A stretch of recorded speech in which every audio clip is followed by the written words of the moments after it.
नागेन्द्रहाराय त्रिलोचनाय भस्माङ्गरागाय महेश्वराय नित्याय शुद्धाय दिगम्बराय तस्मै नकाराय नमः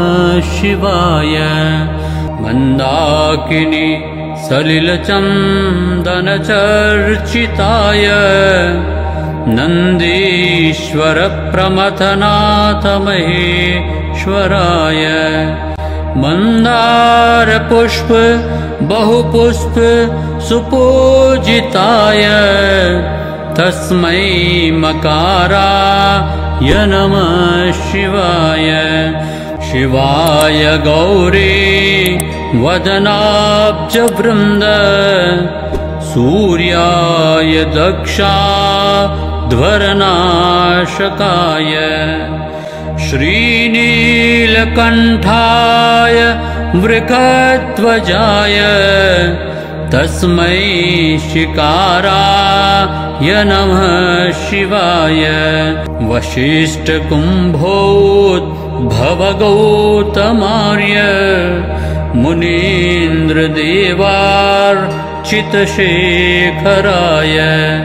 चन्द्रार्कवैश्वानरलोचनाय तस्मै वकाराय नमः शिवाय यक्षस्वरूपाय जटाधराय पिनाकहस्ताय सनातनाय दिव्याय देवाय दिगम्बराय तस्मै यकाराय नमः शिवाय पञ्चाक्षरमिदं पुण्यं यः पठे शिवसन्निधौ शिवलोकमवाप्नोति शिवेन सह मोदते